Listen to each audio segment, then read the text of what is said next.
नमस्कार, आगाज टाइम्स देख रहे हैं आप। मैं हूं आपके साथ पलक शर्मा। वक्त हो गया है उत्तर प्रदेश उत्तराखंड की बड़ी खबरों का, तो आइए रुक करते हैं प्रमुख खबरों की ओर, जहां पहली खबर बहराइच से है। बहराइच के बौड़ी थाना क्षेत्र अंतर्गत ग्राम पंचायत खडेरवा में गुरुवार दोपहर एक बड़ा हादसा होते होते टल गया। गाँव के किसान द्वारा खेत में जलाई गई पराली की आग अचानक बेकाबू हो गई और इसकी चिंगारियां पास के रिहायशी इलाके तक पहुंचने लगी। देखते ही देखते गाँव ने आग में विकराल रूप धारण कर लिया। आग ने और साथ ही गाँव के 5 ग्रामीणों ने फूस के घरों को अपनी चपेट में ले लिया है। आग इतनी तेज से फैली है कि सभी घर जलकर पूरी तरह राख हो गए। इस अग्निकांड में मेराज, महफूज और साथ ही अरमान, नजरू और साथ ही अमीन के घर पूरी तरह नष्ट हो गए हैं। घटना के दौरान ग्रामीणों की एकजुट होकर ग्रामीणों ने कड़ी मशक्कत के बाद इस तरह आग पर काबू पाया है। गनीमत रही कि इस समय आग उस समय लगी है, उस वक्त कोई भी घरों में खेल रहे बच्चे समय रहते बाहर निकल आए, जिससे एक बड़ा हादसा टल गया।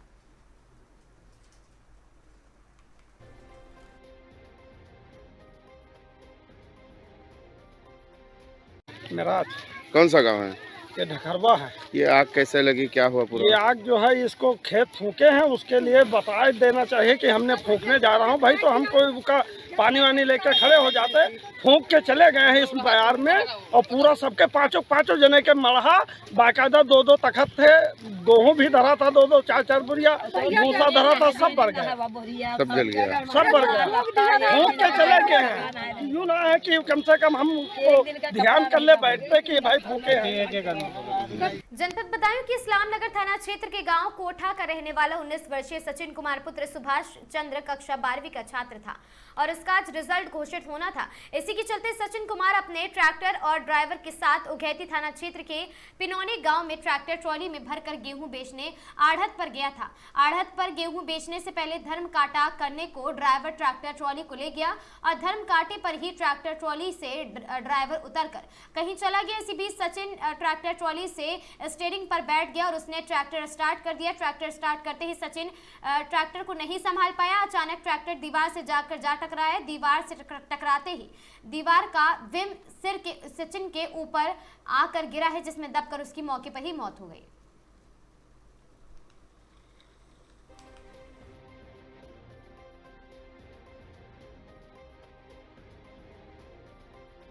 क्या नाम है आपका? दुष्यंत कुमार। कहाँ के रहने वाले हो? कोठा, तहसील ससवान, डिस्ट्रिक्ट बदायूं। अच्छा, ये क्या मामला है जो तुम्हारे भाई की मौत हुई है? घर से गेहूँ लेके जा रहे थे, रास्ते में कांटा कराते टाइम कांटा हुआ नहीं था, उससे पहले ड्राइवर उतरने के बाद ट्रैक्टर स्टार्ट किया। जो बैठा था भाई मेरा, उसने तो वो ट्रैक्टर आगे दीवार में टकरा गया, उससे दीवार का जो भीम था वो गिर गया उसके ऊपर। अच्छा, फिर मौके पे ही उससे उसकी मौत हो गई तभी। अच्छा, तो ये क्या करता था सचिन? अभी तो फिलहाल पढ़ाई भी कर रहा था और मतलब गेहूँ फेहूँ अपनी आड़त पे मतलब लेके गया था। कौन सी क्लास में? 12th। अच्छा, क्या नाम था इसका? सचिन कुमार।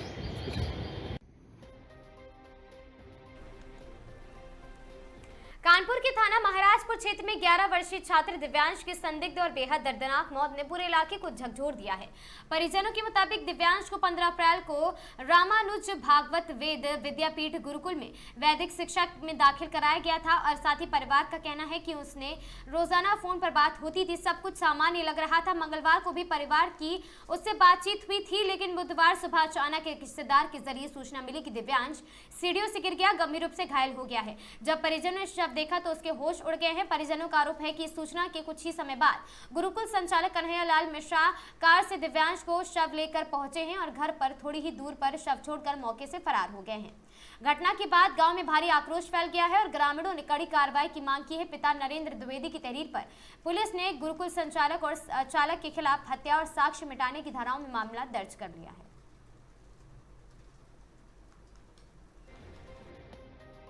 आज हम सुबह गेहूं के खेत से काट बांध के आए तो हमको ये पता लगा कि हमारा भतीजा जो है बीमार है, जिसको 15 तारीख को सोने गुरुकुल स्कूल में गई थी लड़की। गुरुकुल कहाँ पे? लखनऊ में। अब ये पता हमको नहीं मालूम किस जगह, उस लड़की का उनके मालूम है, लेकिन वहाँ से पता चला हमको कि वो बीमार है, तो वहाँ से अस्पताल इलाज कराने के लिए लाए हैं। तो हमारे भतीजे शैलेंद्र कुमार ने हमको बताया कि कहाँ ला रहे हैं, तो कि सरसौल लिए जा रहे हैं, तो जिसमें कहा रक्षा हॉस्पिटल में इसको भर्ती कराओ। तो फिर पता चला कि रक्षा से जवाब हो गया, इसको रेजेंसी लिए जा रहे हैं।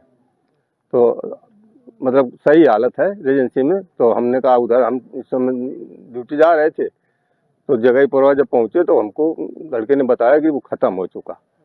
तब वहाँ से हम वापस आए तो यहाँ देखा उस बच्चे का शरीर कि जो कि मार के, चोट के और सिगरेट जैसे जलाए हुए, कटे हुए बदन में तमाम प्रकार के चोटें के निशान मिली और लाने वाला छोड़ के यहाँ से जा चुका था। हमको दुष्कर्म की भी आशंका है, क्योंकि उसके मल द्वार से विमल निकला हुआ है और चोट बहुत गहरी गहरी नजर आ रहे हैं, जो सब लोग देख सकते हैं। यहाँ क्या भी छोड़ के चले गए? अभी यहाँ वो छोड़ के चले गए होंगे करीब 11:30 बजे। क्यों? नहीं, 10 बजे। 10 बजे। हाँ, फिर क्या कैसे जानकारी दी? फिर जब यहाँ आके देखा हमने तो सब 112 नंबर मिलाए, फिर दीवान जी का नंबर था, उनसे नंबर से संपर्क किया, फिर अन्य लोगों से नंबर लेके इस प्रकार हमने प्रशासन को, पुलिस को सूचना दी। क्या लग रहा है? हमको ये लग रहा है सर ये मारा गया है, हत्या की गई बच्चे की। ये वहाँ पर गुरुकुल के नाम पर जो है रैकेट चल रहा है कुछ, ये जो कुछ चला कौन चला रहे हैं? ये कन्हैया मिश्रा है, कन्हैया मिश्रा है, रिश्तेदार कन्हैया मिश्रा है, जो वही आके छोड़े थे आगे इसको। और इस लड़के के पूरे शरीर में चोटों के निशान है, जले के निशान है, कटे के निशान है और मल द्वार से इसके मल भी निकला है। इससे आशंका हो रही है कि इसका दुष्कर्म हुआ है। जिस दिन से गया है वही कपड़े में उसको मारा जा रहा है बराबर कंटिन्यू। प्रशासन से क्या मांग है? प्रशासन से हम न्याय की मांग करते हैं सर, कि हम नहीं चाहते कि अगर वो दोषी नहीं है, लेकिन जो दोषी है उसको सजा जरूर मिलनी चाहिए सर। क्योंकि और भी बच्चे हैं, मतलब किसी खतरे में ये इसी गांव के बच्चे नहीं, सब अलग। लेकिन हम मेन चीज सर हमको न्याय चाहिए और कुछ नहीं चाहिए। उनका हम भाई साहब का हमारा एक इकलौता लड़का है, उनका तो दिया बंद हो गया सर। मैम आज क्या घटना हुई है और कौन से गांव में? आज 22 तारीख को महाराजपुर क्षेत्र के गौरिया गांव में एक मृत अवस्था में एक 11 साल का लड़का लाया गया है। पुलिस को जैसी सूचना मिलती है, यहाँ पर पहुँचती है, जांच पड़ताल करती है, तो पता चलता है कि एक 11 साल का लड़का जिसका एडमिशन 16 अप्रैल को एक लखनऊ के वेद विद्यापीठ गुरुकुल में कराया था, जिसके एक संचालक हैं कन्हैया मिश्रा, और उन्हीं की देखरेख में वो गुरुकुल में पढ़ता था।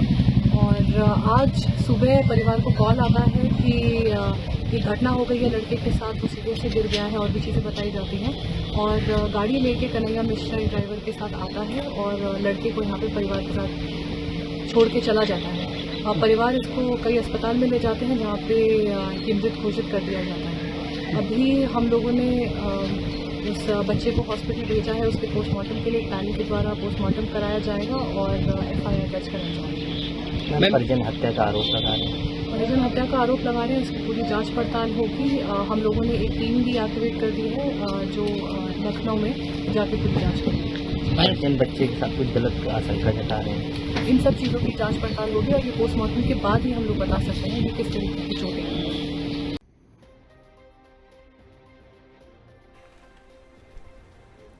बोलेरो कार सवार आधा दर्जन किन्नरों ने मचाया उत्पात। खबर बदायूं से दुल्हन के गांव में दूल्हा पक्ष से नेक के नाम पर मांगे 11,000।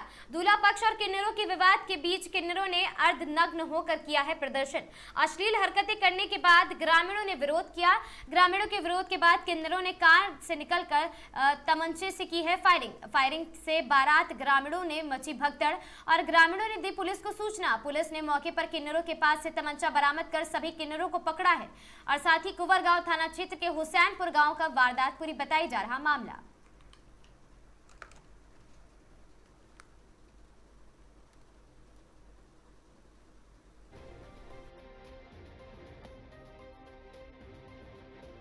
आज थाना कुंवरगांव की पुलिस को सुबह यह सूचना प्राप्त हुई थी कि उसके ग्राम हुसैनपुर में प्रेम सिंह की लड़की की बारात बीती रात्रि आई हुई थी। आज सुबह कुंवरगांव के कुछ किन्नरों के द्वारा नेक मांगने के दौरान वहां झड़प हो गई, जिसमें किन्नरों द्वारा हमला कारित करके दूल्हे के भाई गौरव को गंभीर रूप से घायल कर दिया गया तथा अन्य लोगों के साथ भी मारपीट की घटना की गई तथा वहां फायरिंग आदि की भी घटनाएं हुई किन्नरों के द्वारा।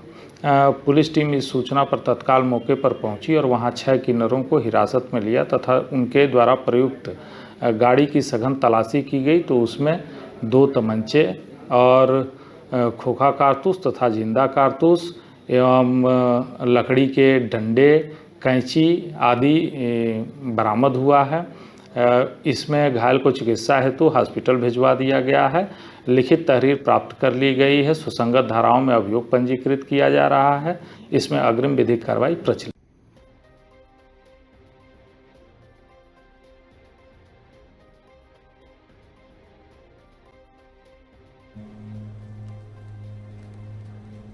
खबर औरैया से है, जहां 26 अप्रैल को मन की बात में औरैया से जुड़ेंगे पीएम मोदी। भाजपा ने तैयारियों की तेज की है और साथ ही जिला कार्यालय में हुई अहम बैठक। अटल सभागार में एलईडी स्क्रीन पर सुबह 11 बजे होगा लाइव प्रसारण। पहली बार औरैया से लाइव जुड़ने की तैयारी है। जिला अध्यक्ष सर्वेश कठेरिया ने कार्यक्रम को सफल बनाने के दिशा निर्देश दिए। कार्यकर्ताओं से अधिक संख्या में पहुंचने की अपील की गई। कार्यक्रम में एमएलसी विजय बहादुर पाठक रहेंगे मुख्य अतिथि। सौरभ भूषण शर्मा व यशस्वी सिकरवार बनाए गए संयोजक।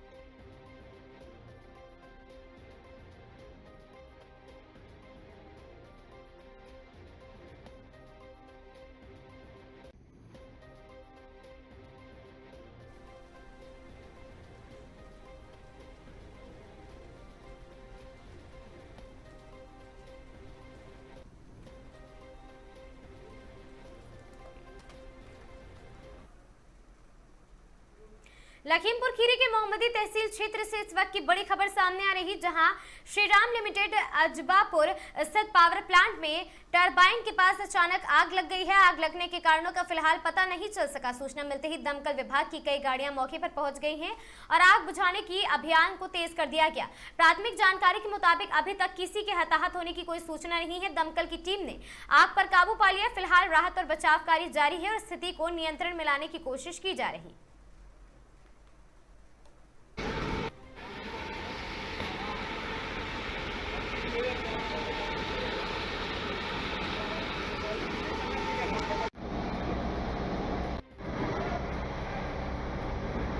कैसी बीच में ये लगी लाइट इसी होगी ना। यहाँ पर जो यहाँ पर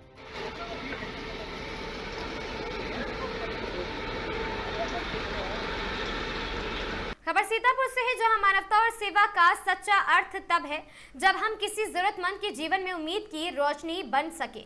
ये कहना है प्रदेश मंत्री उत्तर प्रदेश व्यापार संगठन व भाजपा नेता सागर गुप्ता का। पंचम पुरवा निवासी संजय कुमार जी, जो दिव्यांग एवं असमर्थ है और काफी परेशान हैं, उनकी सुपुत्री प्रिया भारती की शिक्षा में कोई बाधा न आए और साथ ही शिक्षा जगत को आगे बढ़ाने के लिए इसी भाव से कक्षा 8वीं की समस्त पुस्तकें एवं कॉपियां उपलब्ध कराकर एक छोटी सी कोशिश की है। शिक्षा ही वह शक्ति है जो हर कठिनाई को पार कर उज्जवल भविष्य की राह दिखाती है।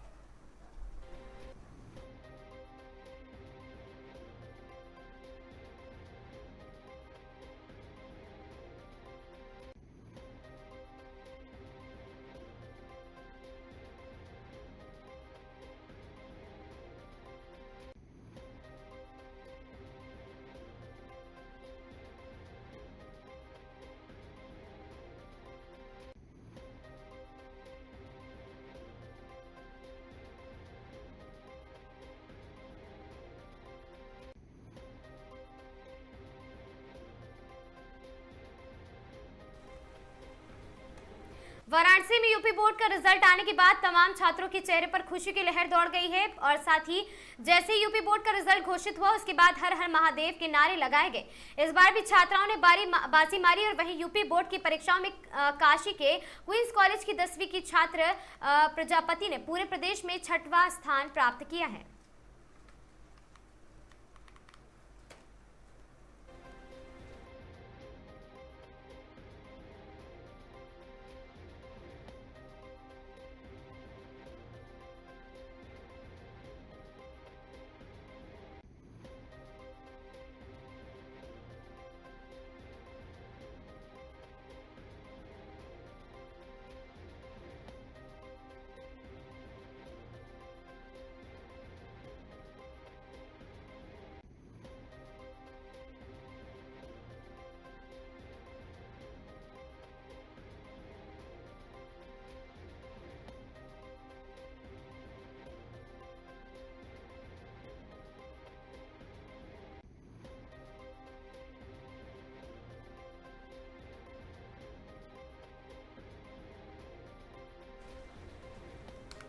मथुरा में हैरान कर देने वाला मामला सामने आया है। कूड़े के ढेर में जिंदा जला बीमार बछड़ा, अज्ञात ने लगाई आग। नगर निगम पर लापरवाही के आरोप है।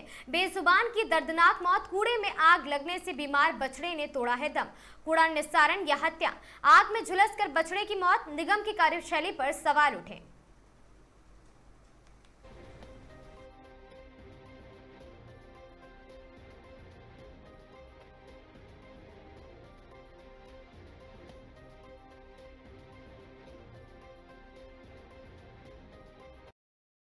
क्या मामला था यहाँ का आज? यहाँ पे 2-3 गैया और बछड़ा बैठे रहते हैं यहाँ पे, क्योंकि ये रेस्टोरेंट वाले जो हैं यहाँ पे ये डाल जाते हैं कूड़ा, तो इसमें से खाते रहते हैं, यहीं रहते हैं ये लोग।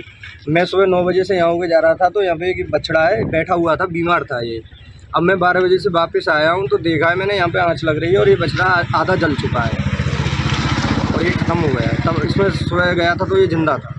ये जगह कौन सी है? ये जगह वैसे तो इसे गैस गोदाम वाली गली राधेश्याम कॉलोनी बोलते हैं, इसमें और डब्बू फैक्ट्री के बराबर में ये जगह है। ये कूड़ा कौन डाल के जाता है? यहाँ पे 2-3 वो हैं गेस्ट हाउस, होटल हैं, वो कूड़ा डाल के जाते हैं इस जगह। हो सकता है उन्हीं में से किसी ने आग लगाई हो। यहाँ पे आग लगी है, पर मैं लौट के आया था 2-3 घंटे बाद, जब यहाँ पे आग लगी हुई थी, पहले नहीं थी इसमें आग लगी हुई। ये गाय का बच्चा जिंदा था? हाँ, तब जिंदा था ये।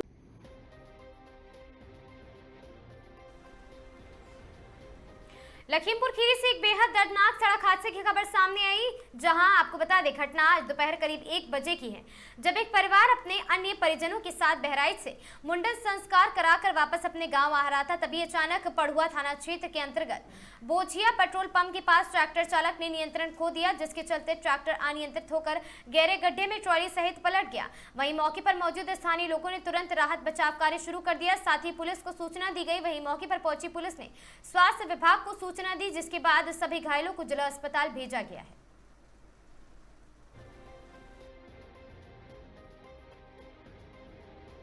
आज दिनांक 23 अप्रैल को ग्राम सहरिया थाना शारदा नगर खीरी निवासी श्री गोविंद अपने पुत्र का मुंडन कराकर ट्रैक्टर से बहराइच से वापस आ रहे थे। समय दोपहर करीब 1 बजे बोझिया पेट्रोल पंप के पास थाना क्षेत्र पड़ुआ में अचानक ट्रैक्टर असंतुलित होकर गड्ढे में पलट गया, जिसमें सवार कुछ लोग घायल हो गए, जिन्हें तत्काल उपचार हेतु जिला अस्पताल भेज दिया गया, जिसमें 5 लोग की मृत्यु हो गई, जिनका पोस्टमार्टम एवं पंचायतनामा की कार्रवाई की जा रही है। शेष घायलों का इलाज चल रहा है। अग्रिम विधिक कार्रवाई प्रचलित है। कानून व्यवस्था संबंधी कोई समस्या नहीं है।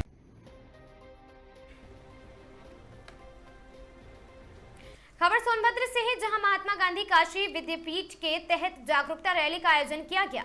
एनटीपीसी परिसर में हुई रैली को कुलपति प्रोफेसर आनंद त्यागी ने हरी झंडी दिखाकर रवाना किया। नगर और गांव में घूमकर शिक्षा का संदेश दिया है। आदिवासी क्षेत्रों के युवाओं को विश्वविद्यालय से जोड़ना तथा उन्हें शिक्षा के लिए प्रेरित करना। रैली में बड़ी संख्या में छात्र छात्राओं ने उत्साहपूर्वक भाग लिया और साथ ही छात्रों ने नारे लगाकर उच्च शिक्षा के प्रति जागरूकता बढ़ाई है। शिक्षा ही विकास की कुंजी है, जैसे नारों के माध्यम से लोगों को उच्च शिक्षा के प्रति जागरूक भी किया गया। शैक्षणिक माहौल सुधारने और रोजगार परक शिक्षा पर जोर और साथ ही छात्राओं के लिए बस सुविधा को छात्रावास पर चर्चा। CSR फंड से शिक्षा में सहयोग की कंपनियों से अपील। कंप्यूटर लैब स्थापित और साथ ही जल्द स्मार्ट क्लास शुरू करने की तैयारी। आधुनिक और गुणवत्तापूर्ण शिक्षा पर जोर। नया पाठ्यक्रम शुरू कर क्षेत्र में शिक्षा विस्तार की योजना। शक्तिनगर में पढ़े विश्वविद्यालय बढ़े विश्वविद्यालय अभियान रैली का भी आयोजन।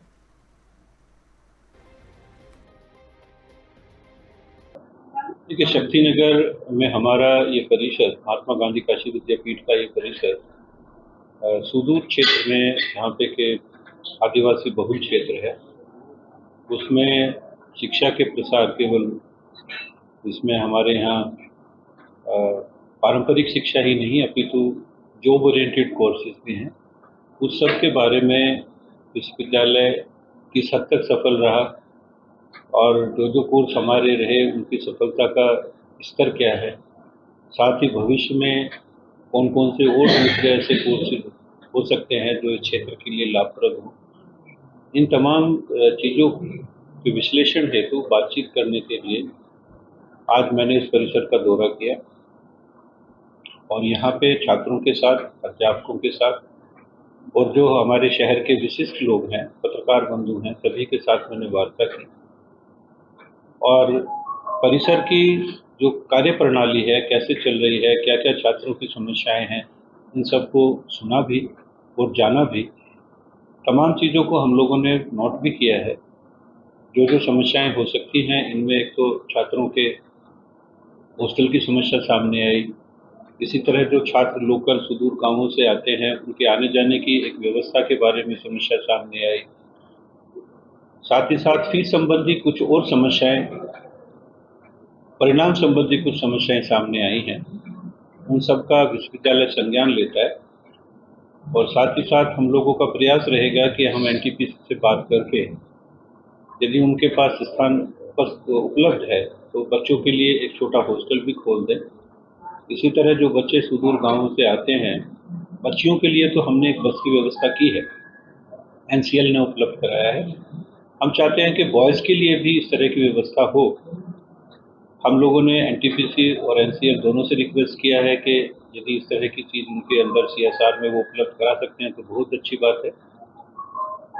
अदरवाइज हम अपने विश्वविद्यालय संसाधनों से इस तरह की एक बस उपलब्ध कराएंगे ताकि विद्यापीठ का ये परिसर इस पूरे क्षेत्र की सेवा बहुत और अच्छे तरीके से कर सके। हम लोगों ने यहाँ पे सस्टेनेबिलिटी, IPRM, कंप्यूटर एप्लीकेशन जैसे तमाम कोर्सेज शुरू किए हैं।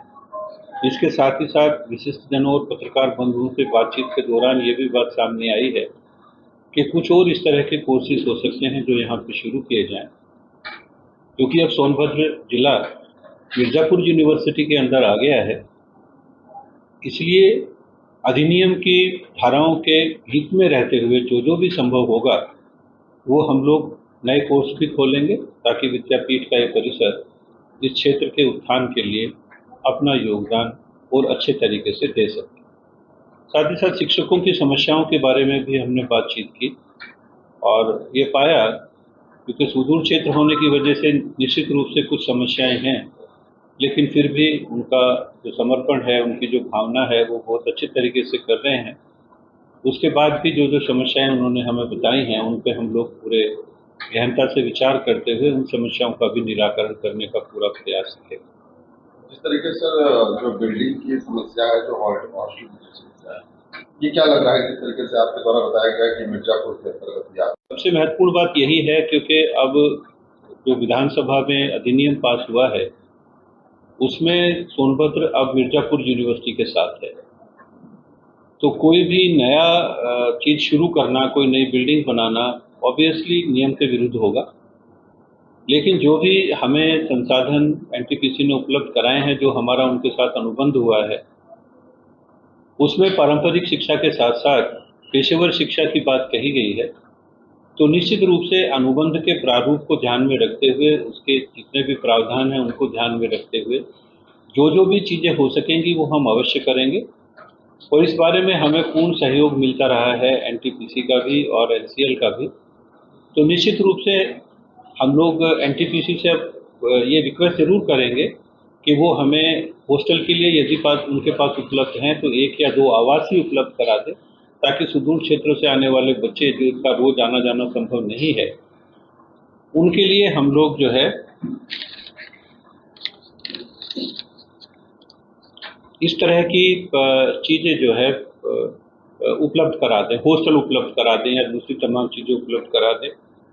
इसके साथ ही साथ जो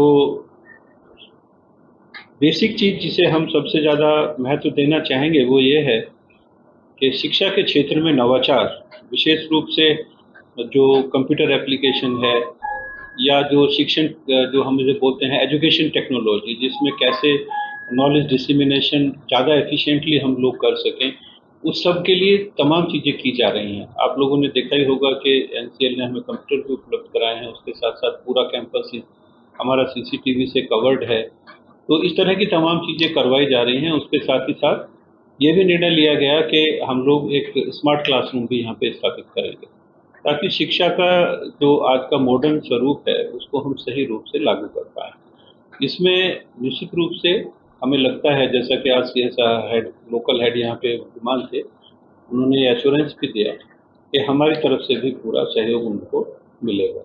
तो हमें लगता है कि आगे आने वाले कुछ महीनों में ये तमाम चीज़ें आप लोग देखोगे कि परिसर में उपलब्ध होंगी और परिसर ज़्यादा बेहतर तरीके से नई टेक्नोलॉजी को इस्तेमाल करते हुए बच्चों को बेहतर तरीके से शिक्षण कर पाएंगे। वाराणसी के पांडेपुर में एक मकान में लगी भीषण आग इतनी तेजी से लगी है कि आग की लपटों ने 2 से 3 मकानों को ले लिया आगोश में। आग के साथ कई ब्लास्ट भी हुए हैं। सूत्रों के मुताबिक एक भवन में सिलेंडर की कथित कालाबाजारी की बात कही जा रही। भारी मात्रा में सिलेंडर रखने की वजह से हुआ है यह हादसा। फिलहाल मौके पर दमकल की गाड़ियां आग पर काबू पाने में लगी हैं।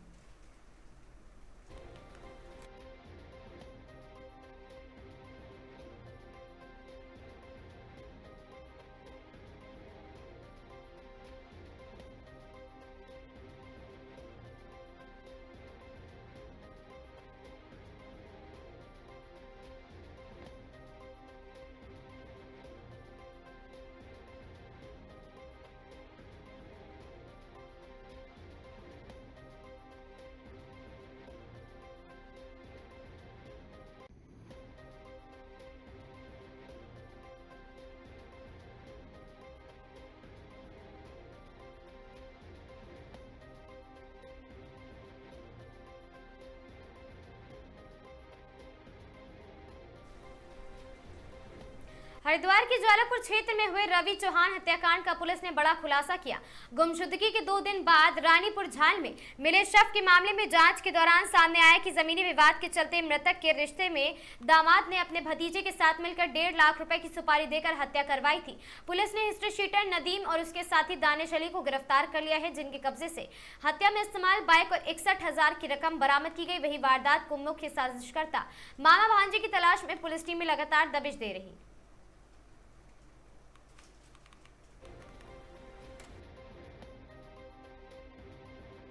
ज्वालापुर कोतवाली क्षेत्र में एक रवि चौहान है, उनकी गुमशुदगी दर्ज हुई थी 17 अप्रैल को और थाना ज्वालापुर में उनके परिजनों द्वारा बताया गया था कि वो घर से गए और वापस नहीं आए और 19 तारीख को उनका शव बरामद हुआ गंग नहर से।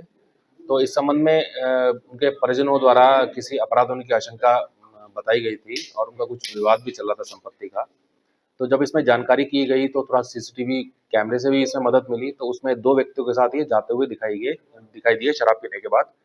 तो जब उनके बारे में जानकारी की गई तो उसमें एक हिस्ट्री शीटर है ज्वालापुर का, उसके बारे में पता चला और जब उससे विस्तृत पूछताछ की गई तो उसके द्वारा बताया गया कि जो ये मृतक है इसका भाई का दामाद है पंकज, उसको और पंकज का भांजा गौतम, इसमें इन दोनों द्वारा 1.5 लाख रुपए 2 व्यक्तियों को दिए गए, एक नदीम और दानिश, और जिनके द्वारा की हत्या कारित की गई और इसको फिर गुमशुदगी को मर्डर के मुकदमे में तरमीम करके 2 लोग की अरेस्टिंग कर ली है।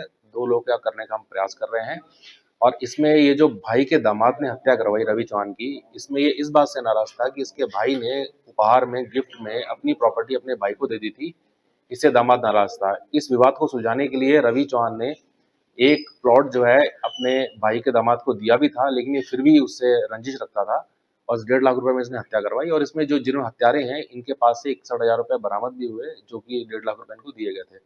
तो इसमें एक स्ट्रॉन्ग एविडेंस है और केस हमने तरमीम कर दिया है मर्डर में और जुडिशियल कस्टडी के लिए इनको भेजा जा रहा है और 2 लोग जो बाकी बचे हैं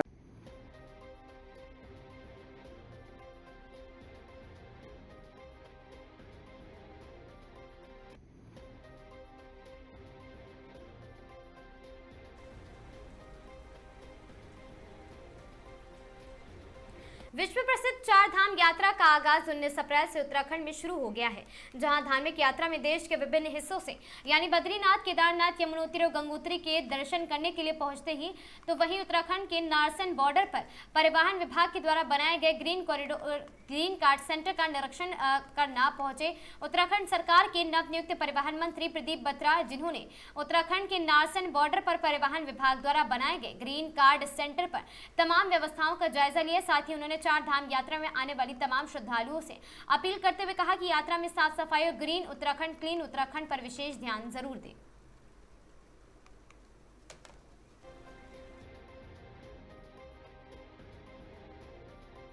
नारसन बॉर्डर पे चेक पोस्ट में चेक करने आया था। हमारे परिवहन विभाग द्वारा यहाँ पर बहुत अच्छी व्यवस्था करी गई है। यहाँ पहली बार यात्रियों की शाम के लिए जगह बनाई गई है जिसमें टीवी लगाए, एसी लगाए और यात्रियों के लेटने के लिए गद्दों की व्यवस्था करी गई है।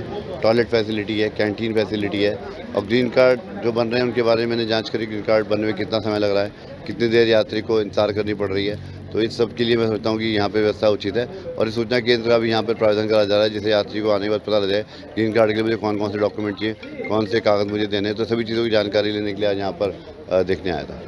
यात्री काफ़ी यहाँ पर आएंगे, लाखों की तादाद में आते हैं, लेकिन उन यात्रियों से क्या अपील आप करेंगे? ठीक है, उत्तराखंड का प्रवेश द्वार है नारसन बॉर्डर, यहाँ काफ़ी यात्री आ रहे हैं और बहुत दूर दूर से यात्री आ रहे हैं। मैंने यात्रियों से भी वार्तालाप किया, छत्तीसगढ़ से, आंध्रा से और हैदराबाद से लोग यहाँ पर आ रखे हैं। तो इनको फैसिलिटी मिले, एक सूचना केंद्र यहाँ पर बन जाए। और यात्रियों से ये अपील करना चाहूँगा, यात्री यात्रा पे जाएँ, उनकी यात्रा सफल हो, सुखद हो, सुगम, और जिस भाव से जा रहे हो भाव उनका पूर्ण, भगवान उनकी मनोकामना पूरी करे।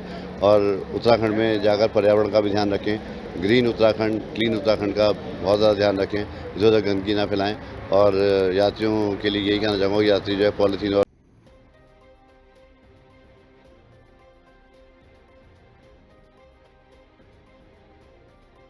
नारसन बॉर्डर पे चेक पोस्ट में चेक करने आया था। हमारे परिवहन विभाग द्वारा यहाँ पर बहुत अच्छी व्यवस्था करी गई है। यहाँ पहली बार यात्रियों की शाम के लिए जगह बनाई गई है, जिसमें टीवी लगाए, एसी लगाए और यात्रियों के लेटने के लिए गद्दों की व्यवस्था करी गई है। टॉयलेट फैसिलिटी है, कैंटीन फैसिलिटी है।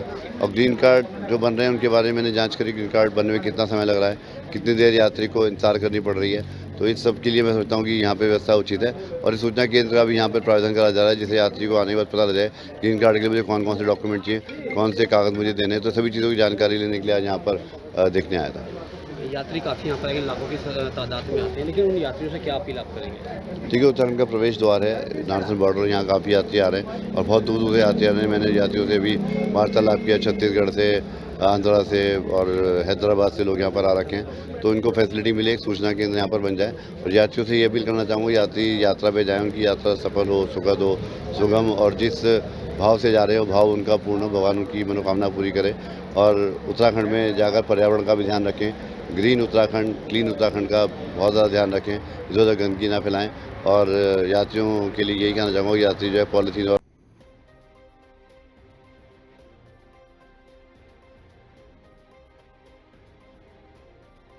नारसन बॉर्डर पे चेक पोस्ट में चेक करने आया था। हमारे परिवहन विभाग द्वारा यहाँ पर बहुत अच्छी व्यवस्था करी गई है। यहाँ पहली बार यात्रियों की शाम के लिए जगह बनाई गई है, जिसमें टीवी लगाए, एसी लगाए और यात्रियों के लेटने के लिए गद्दों की व्यवस्था करी गई है। टॉयलेट फैसिलिटी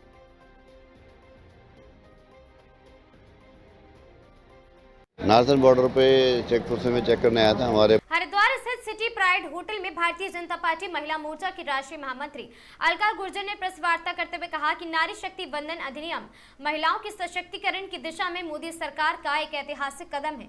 उन्होंने कहा कि इस ऐतिहासिक कदम को और साथ ही इस अधिनियम का उद्देश्य महिलाओं को निर्णय प्रक्रिया में भागीदारी देना, विकास कार्यों में उनकी सक्रिय भूमिका सुनिश्चित करना और उन्हें उनका संवैधानिक हक दिलाना है। उन्होंने बताया कि पंचायत स्तर पर 50% आरक्षण के बाद अब महिलाएं पारदर्शिता के साथ जल, सड़क, आवास और अन्य विकास कार्यों में बेहतर योगदान दे रही हैं। और उन्होंने आरोप लगाया कि कुछ विपक्षी दलों ने इस बिल का विरोध किया है और इसे लेकर गलत नैरेटिव फैलाने की कोशिश भी की है।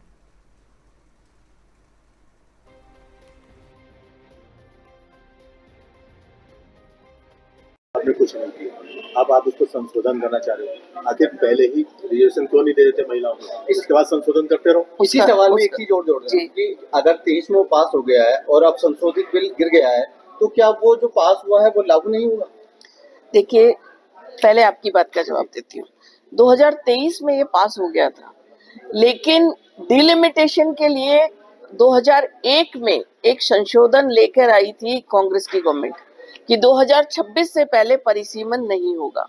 और जब तक परिसीमन और डिलिमिटेशन और ये जनगणना वगैरह नहीं होती, तब तक ये बिल लागू नहीं हो सकता था।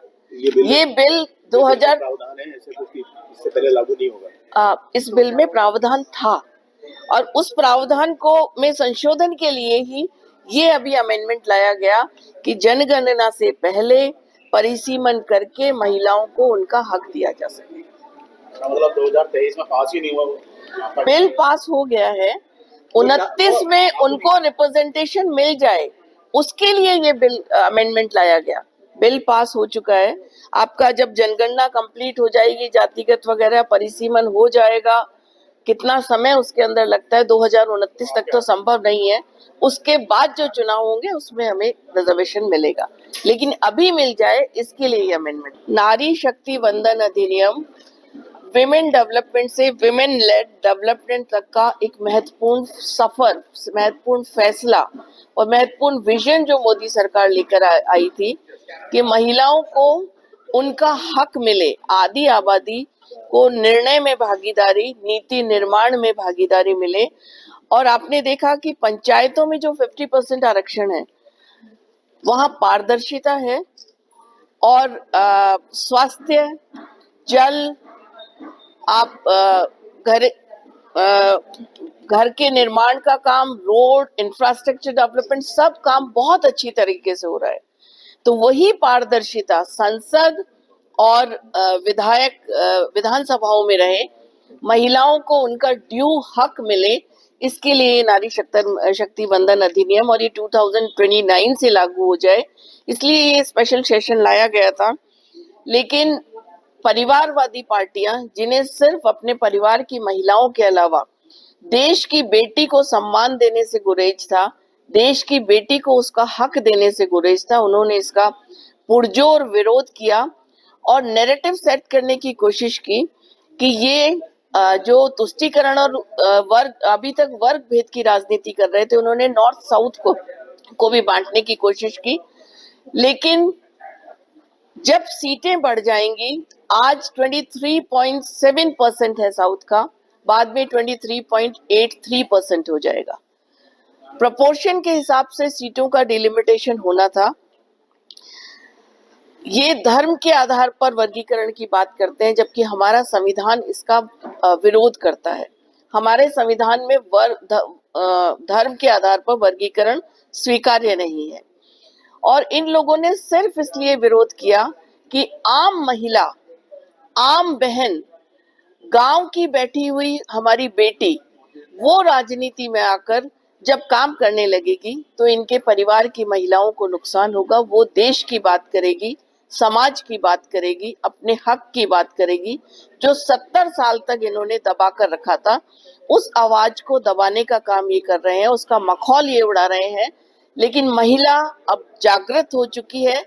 2014 के बाद मोदी जी की सरकार ने निरंतर महिलाओं की योजनाएं बनाकर, चाहे वो इज्जत घर हो, उज्ज्वला योजना हो, प्रधानमंत्री आवास हो, जनधन खातों में उनके नाम अकाउंट हो, मुद्रा लोन में उनकी 65% भागीदारी हो, लखपति दीदी उन्हें बनाया, ड्रोन दीदी उन्हें बनाया। आज फाइटर जेट हमारी बहनें उड़ा रही हैं, हमारी बेटियां उड़ा रही हैं। और महिलाओं को वो सब दिया जिसके हकदार वो आजादी के बाद से थी।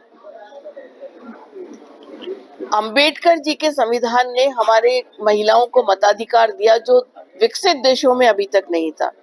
लेकिन शासन में भागीदारी देने की शुरुआत अगर मोदी जी के इस बिल ने की, तो इस पे कुठाराघात करने का, इसमें रोड़े अटकाने का काम इस इंडिया अलायंस ने किया है, जिसको देश की जनता देख रही है और बहनें इसे कभी माफ नहीं करेगी। ये निंदनीय है, शोचनीय है और बहुत शर्मनाक।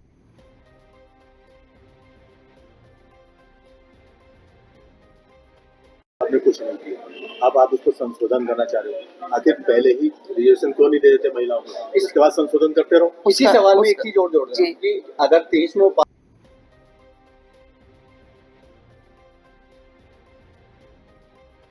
आपने कुछ नहीं किया, अब आप उसको संशोधन करना चाह रहे हो। देश के उपराष्ट्रपति राधाकृष्णन का आज उत्तराखंड दौरे पर आए हैं और वो एम्स ऋषिकेश के 6वें दीक्षांत समारोह में शामिल हुए। इस दौरान राष्ट्रपति ने पास आउट हुए छात्र छात्राओं को डिग्रियां प्रदान की। उपराष्ट्रपति ने एम्स ऋषिकेश की टेलीमेडिसिन और साथी पहलों की सराहना करते हुए कहा कि स्वास्थ्य सेवा को अस्पताल परिसर से आगे बढ़कर दूर दराज से वांछित आबादी एवं पहुंचना चाहिए। इससे पहले जॉली ग्रांट एयरपोर्ट पर राज्यपाल और सीएम ने उपराष्ट्रपति का स्वागत भी किया है। और साथ ही आपको बता दें, इन तीनों जोन की सुरक्षा की जिम्मेदारी एसपी स्तर के अफसरों को दी गई है।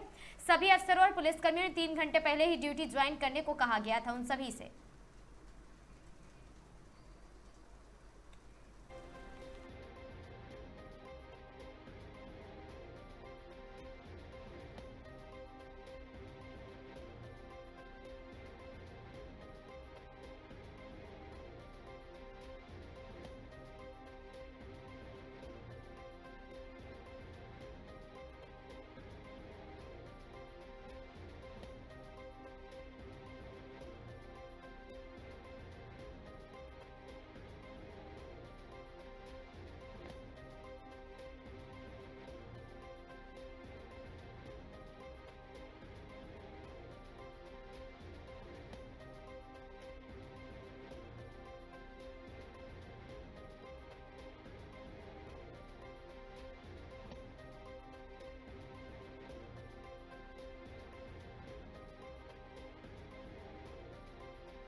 खटीमा के चकरपुर क्षेत्र स्थित गोविंद वल्लभ पंत इंटर कॉलेज के पीटीआई शिक्षक पर विद्यालय की छात्रा के द्वारा छात्रा के साथ छेड़छाड़, शारीरिक शोषण और उसे गुमराह करने के अभी गंभीर आरोप लगाया गया। मामले का खुलासा तब हुआ जब पीड़ित छात्रा की मां ने पुलिस को तहरीर देकर शिक्षक के काली करतूतों के बारे में बताया है।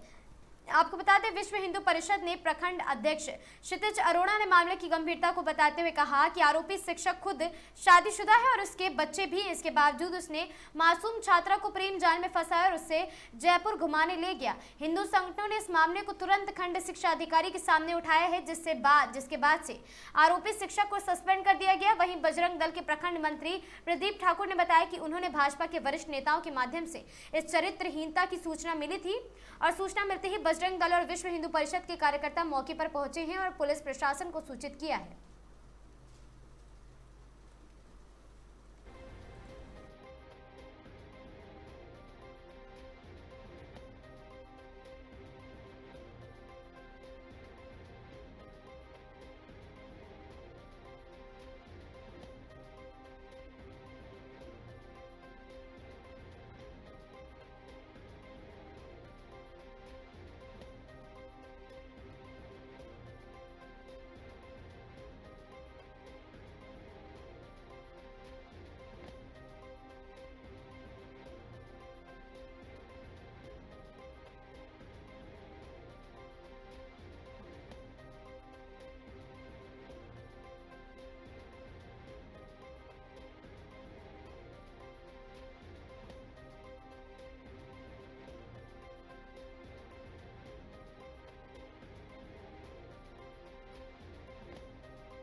ध्यान में आया है कि एक यहीं लोकल की एक हमारी छोटी बहन है, उसने उसके परिवार ने शिकायत करी थी कि यहाँ का जो इस स्कूल का जो पीटी टीचर है वो पिछले कई वर्षों से उसका शोषण कर रहा था। शादी का भी झांसा दे रखा था, जबकि वो पीटी टीचर खुद शादीशुदा भी है, उसका बच्चा भी।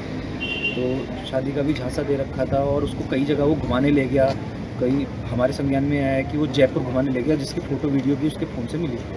तो इसी विषय में हम लोग यहाँ आए थे। तो यहाँ प्रधानाचार्य जी ने पूरा हमारा समर्थन किया और जो खंड शिक्षा अधिकारी हैं उनके द्वारा एक सस्पेंशन लेटर टाइप किया गया। उस पीटी टीचर को आज सस्पेंड कर दिया गया। अब आगे की कार्रवाई पुलिस प्रशासन करेगा, जो भी पुलिस प्रशासन के पास जो भी तहरीर दी गई। तो कहीं बच्चा भी थी जो जिनके से बच्ची तो नहीं आई, लेकिन उसकी माताजी आई थी। उसकी माताजी ने ही तहरीर दी थी पुलिस प्रशासन को और उसी के उपरांत हम लोग यहाँ पे आए थे। अब आगे की कार्रवाई पुलिस प्रशासन की होगी। जो विभागीय कार्रवाई होनी थी, विभागीय कार्रवाई में वो आज तत्काल प्रभाव से सस्पेंड हो चुका है, निलंबित हो चुका है। कुछ और भी नाम इसमें नाम है अभी, लेकिन अब वो तो कहते हैं आगे जैसे जैसे जांच है, जांच का विषय है। 4-5 नाम है, अब पुलिस जांच करेगी, जो भी नाम आगे आएगा उस हिसाब से कार्रवाई की जाएगी। प्रखंड अध्यक्ष विश्व हिंदू परिषद। 9 बजे भाजपा के वरिष्ठ नेताओं द्वारा बजरंग दल को सूचना दी गई कि चकरपुर क्षेत्र में जो सरकारी इंटर कॉलेज है वल्लभ गोविंद पंत, उसमें एक पीटीआई है जिसके जो चरित्रहीनता में पाया गया है और वो लगातार बहुत सी बच्चियों को ब्लैकमेल उनके फोटो द्वारा कर रहा था। जब बजरंग दल की टीम ने कार्रवाई की और उसको जब पकड़ा तो बहुत सी चीजें उसमें मिली हुई हैं और जब हमने खंड शिक्षा अधिकारी जी को इसमें सूचना दी तो उनका उसमें कोई संज्ञान लेने जैसा नहीं था। प्रधानाचार्य जी से भी बात हुई तो वो रोने लगे और कहने लगे कि 2 से 3 बार मैंने खुद शिकायत की है लेकिन उसमें कुछ नहीं हुआ। वो खुद टूटे हुए थे। उसके बाद यहाँ पर खंड शिक्षा अधिकारी जी भी आते हैं और उनसे जब बातें रखी जाती है तो वो बात रखने को राजी नहीं थे, जिस संबंध में हमने ऊपर के अधिकारियों को सूचना दी और उसमें खंड शिक्षा अधिकारी और पीटीआई दोनों को बर्खास्त कर दिया गया है फिलहाल के लिए और जांच शुरू हो गई है। जय श्री राम। बच्चों के द्वारा हमारे पास अभिभावक के द्वारा कोई शिकायत नहीं आई। ये थाने के द्वारा जो है इस तरह की सूचना प्राप्त हुई है और उस पर जो है कार्रवाई करते हुए हमने सूचित किया अपने खंड शिक्षा अधिकारी और महोदय और जो इस समय विद्यालय के प्रबंध संचालक भी हैं श्री भानु प्रताप कुशवाहा जी को, वो आए और उन्होंने उनका बयान दर्ज किया। बयान दर्ज करने के बाद उन्होंने स्वयं स्वीकारोक्ति की है कि हमने जो है लड़की के साथ इस तरह का कार्रवाई की। तो उसके आधार पर विद्यालय प्रशासन ने उनको तत्काल प्रभाव से निलंबित कर दिया। तो इसमें पुलिस ने कार्रवाई की है, अभी कस्टडी में ले लिया उनको? जी हाँ, वो इस समय रिपोर्टिंग पुलिस चौकी चकरपुर में स्थित। तो आप क्या चाहते हैं कि इस तरह का जो कृत्य हुआ है वास्तव में? मैं अफसोस व्यक्त करता हूँ, मैं बहुत शर्मिंदा हूँ। मेरी अंतरात्मा बाबू आज टूट चुकी है। इस विद्यालय को हमने सींचा, वो विद्यालय की मर्यादा तार हो गई।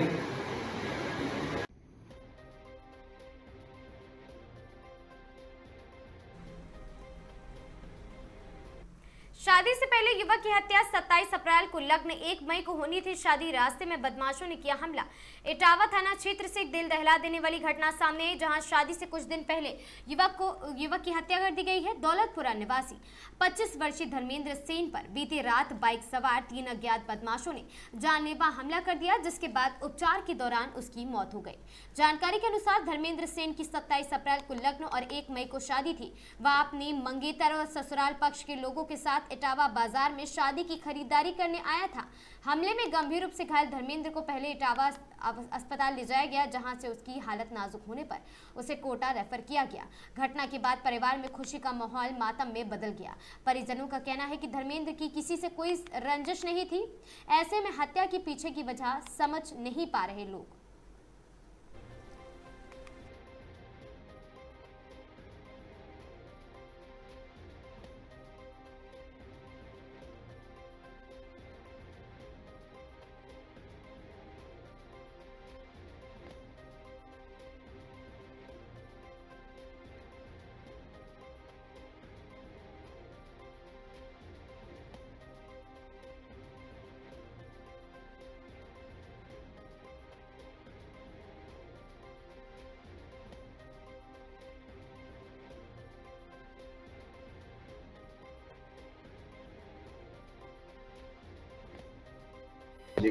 धर्मेंद्र जी। धर्मेंद्र? हाँ, धर्मेंद्र जी। कैसे क्या घटनाक्रम हुआ? वो इटावा बुलाया था, वो बीटी का नाप लेने। हाँ? बीटी ले ना, अंगूठी का नाप लेने गया था। आपका बेटा भी साथ में था? बेटा भी साथ में था। क्या नाम था आपके बेटे का? हेमंत सेन था। तो एकदम से किसने हमला किया?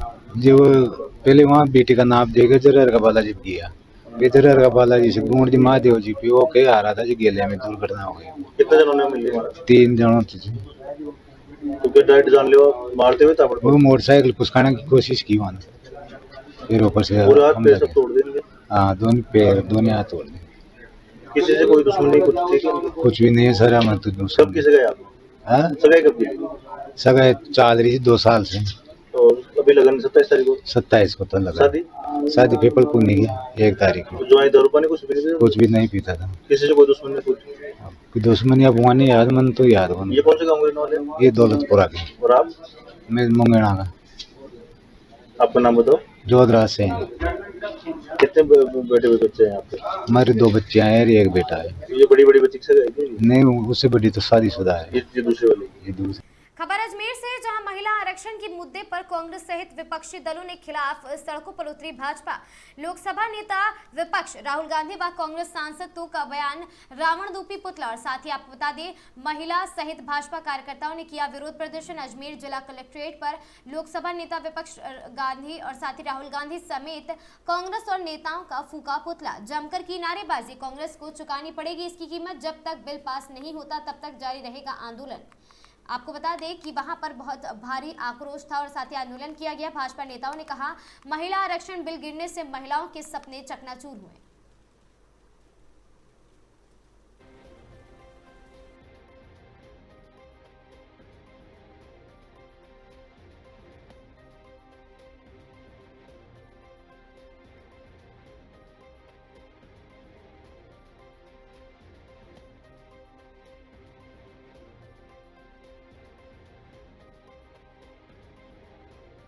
महिलाओं में मातृशक्ति में कितना रोष है, वो इसलिए है क्योंकि कांग्रेस सरकार की ये जो गंदी राजनीति है, जो महिलाओं को उनका अधिकार नहीं देना चाहती, वो सोच इसमें है कि रोटे बनाने वाले आप नीति नहीं बना सकते। हम पालना चुलाने वाली डोर शासन की डोर भी संभाल सकती है। ये उसका कड़ा विरोध आज हम सबने महिलाओं ने किया है। आप देख रहे होंगे सभी में कितना रोष है और जल्दी ही जल्द आने वाले चुनावों में कांग्रेस को इसका खामियाजा भुगतना पड़ेगा और उन्हें पता पड़ेगा।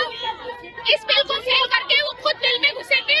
हमारी महिला शक्ति इस देश की आबादी उन्हें बताएगी कि हमने कितने मदद है। राधिका सोनी, शहर जिला मंत्री।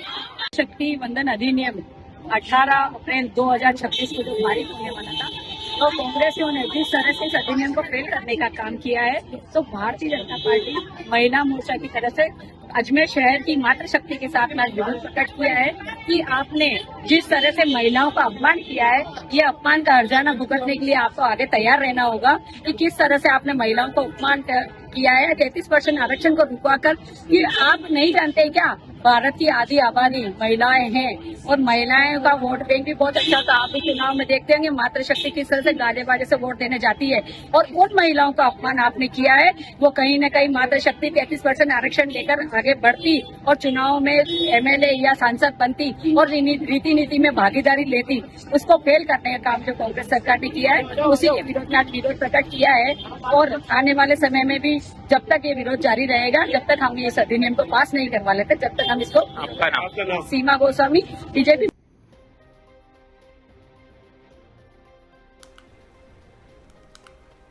प्रमुख जनगणना अधिकारी एवं जिला कलेक्टर श्री पीयूष समारिया ने कोटा वासियों से अपील की है कि जनगणना 2027 के तहत आमजन के लिए स्वगणना की सुविधा 1 मई से 15 मई 2026 तक वेब पोर्टल se.census.government.in के माध्यम से उपलब्ध कराई जाएगी। ये पोर्टल 1 मई से खुला होगा और साथ ही 15 मई तक खुला रहेगा। परिवार का कोई भी एक सदस्य 15 से 20 मिनट में स्वगणना की प्रक्रिया पूर्ण करते हुए परिवार संबंधी विवरण दर्ज करा सकता है तथा स्वगणना और साथ ही पहचान संख्या अपने मोबाइल ईमेल से प्राप्त कर सकता है। उन्होंने कहा कि सभी कोटावासी जनगणना की संपूर्ण प्रक्रिया में सहयोग करें और साथ ही प्रगणक के साथ अपनी और परिवार के सदस्यों से जुड़ी जानकारी साझा करें।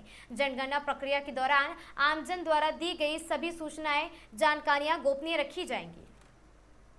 Piyush Samaria, collector Kota and principal census officer Kota district, आप सभी से इस वीडियो के माध्यम से अपील करना चाहता हूं। सेंसस 2027 का कार्य शुरू होने वाला है कोटा जिले में और इसी के तहत स्वगणना का कार्य 1 मई से शुरू होगा। मैं सभी हमारे कोटा वासियों से आग्रह करना चाहता हूं कि 1 मई से se.census.gov.in पे लॉगिन कर अपना सेल्फ एन्यूमरेशन कर लें, जिससे 16 मई से जब हमारी टीम्स और प्रगणक आपके घर घर सर्वे करने के लिए आए और आपसे डिटेल्स लें, तब उनको एक सुविधा मिलेगी। मैं पूर्ण तरह से आश्वस्त करना चाहता हूं आप लोगों को कि आप द्वारा दी गई सभी सूचना और सभी इंफॉर्मेशन गोपनीय रखी जाएगी। धन्यवाद। नमस्कार कोटावासियों, मैं Piyush Samaria, collector Kota and principal census officer Kota district, आप सभी से इस वीडियो के माध्यम से अपील करना चाहता हूं। सेंसस 2027 का कार्य शुरू होने वाला है कोटा जिले में और इसी के तहत स्वगणना का कार्य 1 मई से शुरू होगा। मैं सभी हमारे कोटा वासियों से आग्रह करना चाहता हूं कि 1 मई से se.census.gov.in पे लॉगिन कर अपना सेल्फ एन्यूमरेशन कर लें, जिससे 16 मई से जब हमारी टीम्स और प्रगणक आपके घर घर सर्वे करने के लिए आए और आपसे डिटेल्स लें, तब उनको एक सुविधा मिलेगी। मैं पूर्ण तरह से आश्वस्त करना चाहता हूं आप लोगों को कि आप द्वारा दी गई सभी सूचना और सभी इंफॉर्मेशन गोपनीय रखी जाएगी। धन्यवाद। नमस्कार। खबर अलवर से है, जहां पर अलवर में जिला कलेक्टर ने समीक्षा बैठक ली है और कार्यों की। आपको बता दें कि इंफ्रास्ट्रक्चर और साथ ही सभी कार्यों की समीक्षा बैठक कलेक्टर ने ली है। UIT एवं नगर निगम परिप्रेक्ष्य में प्रगतिरत इंफ्रास्ट्रक्चर कार्य की समीक्षा बैठक। आपको बता दें अलवर जिला कलेक्टर एवं नगर विकास न्यास अध्यक्ष डॉक्टर अर्तिका शुक्ला ने नगर विकास न्यास सभागार में बैठक लेकर UIT एवं नगर निगम द्वारा प्रगतिरत आधारभूत संरचना विकास कार्य और साथ ही NCAP के अंतर्गत प्रगतिरत निर्माण कार्यों एवं अर्बन चैलेंज फंड के अंतर्गत प्रस्ताव करने के संबंध में बैठक लेकर संबंधित अधिकारियों को आवश्यक दिशा निर्देश दिए हैं। जिला कलेक्टर ने संबंधित अधिकारियों को निर्देशित किया कि प्रगतिरत आधारभूत संरचना विकास कार्यों एवं NCAP के अंतर्गत प्रगतिरत निर्माण कार्यों में गुणवत्ता मानकों के अनुरूप निर्धारित समय अवधि में पूर्ण करना सुनिश्चित करें। उन्होंने शहर को जीवंत और साथ ही समावेशी एवं आर्थिक रूप से सशक्त बनाने के उद्देश्य से अर्बन चैलेंज फंड के अंतर्गत न्यास और नगर निगम की ओर से शहर के लिए आधारभूत संरचना के विकास और डिजिटल गवर्नेंस, जल भराव रोकथाम के उपाय, पुराने शहर क्षेत्र का पुनरुद्धार और साथ ही पुराने बाजारों का पुनर्विकास, यातायात परिवहन केंद्रों का आधुनिकीकरण, मुख्य बाजारों में भीड़ भाड़ को कम करने, आधारभूत परियोजनाओं की अंतिम चरण तक कनेक्टिविटी, एकीकृत कचरा प्रसंस्करण इत्यादि से संबंधित कार्य के प्रस्ताव तैयार करने के निर्देश दिए हैं। और इस दौरान नगर विकास न्यास सचिव स्नेहल और साथ ही धायगुड़े नाना, नगर निगम आयुक्त सोहन सिंह नरूका और साथ ही UIT के भूमि आवाप्ति अधिकारी जितेंद्र सिंह नरूका सहित संबंधित अधिकारी मौके पर मौजूद रहे।